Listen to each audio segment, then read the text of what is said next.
శ్రీ మహాగణాధిపతే నమః. శివయ గురువే నమః. శ్రీమాత్రే నమః.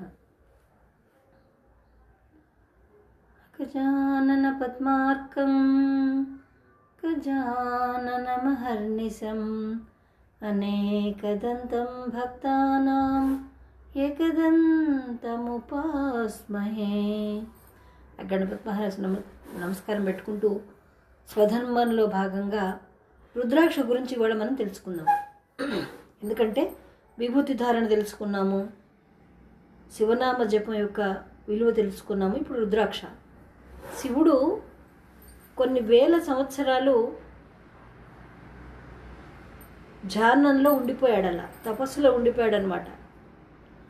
అలా ఉన్నప్పుడు కొన్ని వేల సంవత్సరాలు గడిచిన తర్వాత అకస్మాత్తుగా మనసు కొంచెం కదిలి కళ్ళు తెరిచి చూశాడు. చూసినప్పుడు ఆయన కంటిలో నుంచి 2 జలబిందువులు కింద పడ్డాయి, నేల మీద పడ్డాయి. అవి భూమాత ఒడిచి పట్టుకుంది. ఎందుకంటే చాలా విలువైనవి అవి. ఎంత ప్రశస్తమైనది భూదేవికి మాత్రమే తెలుసు, శివుడికి తెలుసు, భూదేవికి తెలుసు. ఆ విధంగా కింద పడిన తర్వాత వాళ్ళు చూసి నవ్వుకున్నాడు శివుడు. వాటిని అమ్మో ఇవిడి శివుడి యొక్క అక్షముల నుండి వచ్చినటువంటి నీటి బిందువులు అని చెప్పి వాటిని భూమి చక్కగా భూమిలో నాటింది. అవి రుద్రాక్ష వృక్షాల కింద పెరగటం మొదలుపెట్టాయి. వాటిని ఏం చేసింది?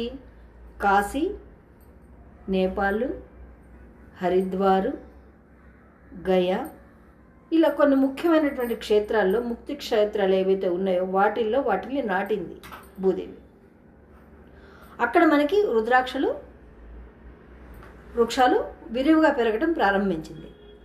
అయితే పార్వతీదేవి అడిగింది, ఏంటి స్వామి ఇది ఏంటి అని అడిగితే అప్పుడు శివుడు చెప్తాడనమాట పార్వతీ అమ్మవారికి, పార్వతి ఇవి సామాన్యమైనవి కాదు, తపస్సు చేసుకుంటూ ఉండగా నా మనసు కొంచెం కదిలినప్పుడు, కన్నులు నేను తెరిచినప్పుడు జాలినటువంటి నీటి బిందువులు అమృతం కన్నా విలువైనవి.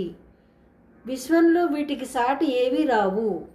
వీటిని చూసినా, తాకినా, ధరించినా ఆ ఫలం ఎంత అని చెప్పటానికి, కొరవటానికి వీలు లేదు. అంత పవిత్రమైనవి, ఉత్కృష్టమైనవి, ఉత్తమమైనవి అని చెప్తాడు. అయితే వీటిలో రకరకాల సైజులు లభిస్తున్నాయి మనకి. శివపర్వత సాక్షాత్తు చెప్పాడు, ఉసిరికాయ ప్రమాణం ఉన్నటువంటి 5 ముఖాలు కలిగినటువంటి రుద్రాక్షలు ఏవైతే ఉన్నాయో అవి సాక్షాత్తు శివస్వరూపం, చాలా ఉత్తమమైనవి. తర్వాత రేగి గింజటువంటి ప్రమాణంలో ఉన్నటువంటివి కూడా ఉత్తమమే.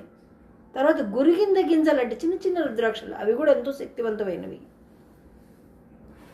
వీటిల్ని నేను విశ్వంలో ఉన్నటువంటి మానవులకి సమానంగా పంచదలుచుకున్నా. ఎందుకంటే ఇది నువ్వు వాడచ్చు, వాడకూడదనే భేదం లేదు. బ్రాహ్మలు, క్షత్రియులు, వైశ్యులు, శూద్రులు ఇక్కడ అందరూ గొప్పవారే. ఏమేం ఎక్కువ, మేము ఎక్కువ, మీరు తక్కువ అనుకోవటానికి లేదు. శివపరమాత్మ అందరికీ దేవుడే, అందరినీ సమానంగా చూస్తాడు.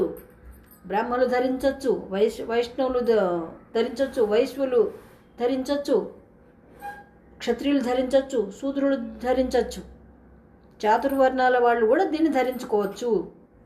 అయితే ఇది ధరించినప్పుడు కొంచెం నియమ నిష్టని పాటించడం చాలా అవసరం. ఎందుకని వాటికి మనం గౌరవం ఇవ్వాలి. వేద ప్రమాణికంగా వచ్చినావు కాబట్టి వేదానికి ఎంత విలువ ఇస్తున్నామో, పరమాత్మకి ఎంత విలువ ఇస్తున్నామో అంత విలువ వాటికి ఇవ్వాలి. అవి ధరించినప్పుడు దుష్కార్యాలు అవి చేయకండి, దేన్ని హింస పెట్టకండి, మాంసాహారాన్ని భుజించకండి, మద్యాన్ని సేవించకండి, మగవుతో ఉన్నప్పుడు అవి ధరించొద్దు. ఇలా కొన్ని నియమాలు వాటికి ఏర్పాటు చేసి అందరికీ వర్తిస్తాయి. మాకు మీకని తేడా లేకుండా అన్ని వర్ణాల వాళ్ళకి ఇవే నియమాలు. అవి మానగలిగితే చాలా సంతోషం. మానలేరు తినేవాళ్ళకి, అప్పుడు తినే ఆహారం తినండి. మీరు అది తినొద్దు, ఇది తినేం రిస్ట్రిక్షన్స్ ఏం పెట్టలా పరమాత్మ. మీరు చేసే కష్టానికి తగ్గట్టుగా, మీ రుచికి తగ్గట్టుగా మీరు ఆహారాన్ని స్వీకరిస్తున్నారు. అందులో తప్పేలా ఉంటుంది, తప్పేం లేదు. కాబట్టి దాని గౌరవం దానికి మనకి ఇవ్వాలి. కాబట్టి మీరు మాంసాహారం తినేవారైతే దాన్ని భుజించే సమయాలలో మీరు దాన్ని ధరించవద్దు. అది వేసుకున్నప్పుడు అసత్యాలు పలకవద్దు, ఎవరిని హింస పెట్టవద్దు, బాధ పెట్టవద్దు, ఇతరుల వస్తువులు తీసుకోవద్దు, ఇతరుల వైపుకు వేరే భావంతో చూడవద్దు. ఇన్ని నియమాలు ఉన్నాయి. మీకు ఏదన్నా కోరికలు తీరాలన్నా, రోగాలు తగ్గాలన్నా, ఇంకా ఏదన్నా కావాలన్నా సరే దాన్ని ధరించి జపం చేస్తే ఆ కోరిక తీరుతుంది. ఇలా 3 రకాల ప్రమాణికాలుగానే చెప్పాను కదండి. ఇవి రకరకాలుగా విస్తృతంగా ఉన్నాయి, చాలా ఉత్తమమైనవి, చాలా జాగ్రత్తగా ఉండాలి. వజ్రం ఎంత జాగ్రత్తగా చూసుకుంటామో దీన్ని అంతకన్నా 1000 రెట్లు ఎక్కువ చూడాలి. రుద్రాక్షని మించిన జపమాలలు విశ్వంలో ఏవీ లేవు. అదే మొట్టమొదటిగా నిలుస్తుంది.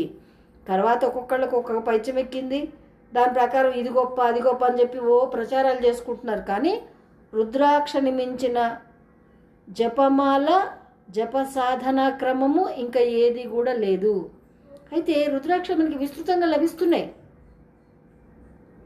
రుద్రాక్షలు ఎప్పుడు కొని డైరెక్ట్గా మనం వేసుకోకూడదు. గురుముఖత దాన్ని స్వీకరించాలి. ఇది ప్రథమ నియమం.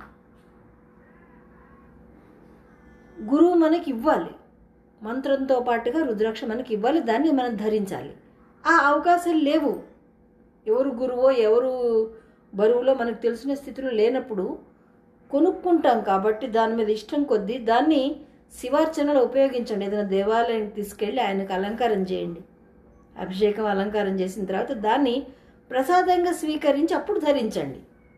అంతే తప్ప ఎవరికి వాళ్ళు ఇట్లా కొనుక్కుని మాత్రం వేసుకోకూడదు. రుద్రాక్షలు గురుముఖతనే స్వీకరించాలి. ఇది మొట్టమొదటి నియమం అన్నమాట. అంతే తప్ప ఇలా చూస్తున్నాం, మేము ఇస్తున్నాం, నువ్వు అదేసుకో, నువ్వు ఇదేసుకో, నువ్వు అదేసుకో అంటానికి వీలు లేదు. ఆడవాళ్ళు కూడా ధరించవచ్చు, కానీ కొన్ని నియమాలు ఆడవాళ్ళకి ఎక్కువ పాటించవలసి ఉంటుంది. అవి పాటించలేక ఏంటంటే ఆడవాళ్ళు రుద్రాక్షలు ధరించొద్దని ఒక శాసనం చేశారు. ఎందుకంటే వాళ్ళకి పాపం చాలా పని ఒత్తిడి ఉంటుంది. శౌచంలో ఉంటారు, అశౌచంలో ఉంటారు, అశౌచంలో వాళ్ళని ముట్టుకోవాల్సి వస్తుంది. ఇవన్నీ ఎక్కువ గందరగోళానికి ఉంటాయి. కాబట్టి వాళ్ళకి ధరించకుండా ఉండటం మంచిది. ఒకవేళ ఎటువంటి అశౌచాలు లేవు, మేము ఏం చేయలేము, మేము శౌచంగా ఉంటామంటే శుభ్రంగా దీక్ష తీసుకుని ధరించవచ్చు. ఇది రుద్రాక్షలకు ఉన్నటువంటి ఉత్తమమైనటువంటి పద్ధతి అన్నమాట, విధానం ఇది. అయితే దీన్ని జపం ఏ విధంగా చేయాలి, ఎవరు చేయాలి, ఎప్పుడు చేయాలి అనేది కూడా దాని గురించి కూడా చెప్తాను నేను. రుద్రాక్షని 1,00,000 రుద్రాక్షలు కనుక ధరిస్తే సాక్షాత్తు శివపరమాత్మతో సమానం. రుద్రాక్షల్ని కిరీటంగా ధరిస్తారు. రుద్రాక్షల్ని శిరస్సు మీద కూడా పెట్టుకుంటారు. ఆ మాలలు చెవులకు కుట్టించుకుంటారు, చేతికి కూడా కట్టుకుంటున్నారు. ఈ మధ్య చేతికి కట్టుకోవచ్చు, కానీ చేత్తో ఏ దుష్కార్యాలు చేయకుండా ఉండాలి. ఆ సమయంలో జపం కానీ ఇంకేదైనా రాయటం అలాంటివి చేసుకోవచ్చు తప్ప మిగతా ఏ పనులు చేయకూడదు రుద్రాక్షని చేతులకు చుట్టుకుంటే. రుద్రాక్ష అనేది సాక్షాత్తు శివుడి యొక్క ప్రసాదం కింద మనం భావించవలసి ఉంటుందన్నమాట. ఈ రుద్రాక్షల్ని 1000 రుద్రాక్షలు 1100 రుద్రాక్షలు కనుక మెడలో ధరించినట్టయితే అసలు అది వర్ణించాలంటే ఆ ఫలం శివుడికి తప్ప ఇంకెవరికి తెలియదు. అంత ఫలవంతమైనవన్నమాట. ఇవి 108 పూసలుగా ఉంటాయి, 51 పూసగా ఉంటాయి, 21 పూసగా ఉంటాయి, పైన మొకటం పూస వేరే ఉంటుందన్నమాట. ఇలా రకరకాలుగా ఉంటాయన్నమాట. ఇందులో పంచముఖి, ఏకముఖి. ఏకముఖి అనేది ముఖ్యంగా మనం చెప్పుకోవాల్సిన విషయం. ఎందుకంటే ఈ ఏకముఖి విషయంలో చాలా మోసాలు, దారుణాలు, ద్రోహాలు జరుగుతున్నాయని చెప్పుకోవచ్చు. ఇది ఏకముఖి రుద్రాక్ష 100 సంవత్సరాలకి ఒకటి కాస్తుంది. ఒక రుద్రాక్ష 100 సంవత్సరాలకి ఒకటి. ఆ రుద్రాక్షను స్వీకరించడం కోసం చెప్పి యోగులు ప్రాణాయామం ద్వారా కొన్ని రకాల ప్రక్రియల ద్వారా వాళ్ళ ఆయుష్ని పెంచుకుని రుద్రాక్ష చెట్టు దగ్గర కాపు కాస్తూ ఉంటారు. అది ఎప్పుడు వస్తుందా, ఎప్పుడు రాలుతుందా అని. దాని ప్రత్యేకమైన విశిష్టత ఏంటంటే రుద్రాక్షకి భూమి ఆకర్షణ శక్తి పనిచేయదు. ఏకముఖి రుద్రాక్షకి భూమి యొక్క ఆకర్షణ శక్తి పనిచేయదు. భూమి మీద నిలబడదు. ఎంత ఎత్తు కొట్టినా సరే భూమికి ఆనదు, అది గాల్లోనే ఉంటుంది. ఇప్పుడు వచ్చేవన్నీ కూడా కరక్కాయ గింజల్లాగా ఇలా చంద్రవంకలాగా పెట్టి ఇదే ఏకముఖి రుద్రాక్ష అంటున్నారు. అది తప్పు. సాక్షాత్ ఇది పరమేశ్వర స్వరూపం. భూమి ఆకర్షణ శక్తి ఏకముఖి రుద్రాక్ష మీద పనిచేయదు. ద్విముఖి ఉంది, అది సాక్షాత్తు అర్ధనారీశ్వర స్వరూపం. త్రిముఖి, చతుర్ముఖి, పంచముఖి, 6 ముఖాలు గలది, 16 ముఖాలు గలది, 31 ముఖాలు గల కూడా ఉంది రుద్రాక్షలు. కాబట్టి ఏకముఖి రుద్రాక్షను చూసి భ్రమపడకండి ఎవరు. అది మన దాకా రాదు, సామాన్యులకు అందదు, యోగులకి మాత్రమే, వాళ్ళ దగ్గర మాత్రమే ఉంటుంది. అది మా దగ్గర ఉంది ఏకముఖి అనుకుంటే మీరు భ్రమలో ఉన్నట్టే లెక్క. అది సరే యద్భావం తద్భావం భావించి దాన్ని కూడా ధరించడం తప్పే ఉందనుకుంటే ధరించుకోండి. ఈ విధంగా రుద్రాక్షలకి వాటి నియమాలు వాటికి ఖచ్చితంగా మనం పాటించి తీరాలి. ఇందులో వర్ణాలు కూడా ఉన్నాయి. బ్రాహ్మణులకి తెల్లటి రుద్రాక్ష, క్షత్రులకి గంధం కల రుద్రాక్ష, వైశ్యులకి కొంత నలుపు కలిగినటువంటి రుద్రాక్ష, ఇతర వర్ణాల వాళ్ళకి ఎరుపు రుద్రాక్ష. ఇది శివుడు పెట్టలేదు ఈ వర్ణాలు రుద్రాక్షలు. వీళ్ళు ఏంటంటే వీళ్ళు కల్పించుకునేవి ఇవన్నీ కూడా. మీకు ఏది లభ్యమైతే మీ గురుముఖత మీరు దాన్ని స్వీకరించండి. చెప్పాను, గురువు లేనప్పుడు శివాలయంలో అర్చన చేయించి అలంకారం చేసి ప్రసాదం కింద వేసుకోవచ్చు. దీన్ని ఎన్ని ధరించాలి, ఎప్పుడు ధరించాలి, ఎవరు ధరించాలి, జపం ఏ విధంగా చేయాలి అనేది రేపటి వీడియోలో చెప్తానండి. ఇది హిందూ ధర్మంలో భాగంగా, స్వధర్మంలో భాగంగా దీన్ని చెప్పడం జరుగుతుంది. జై హింద్, మేరా భారత్ మహాన్.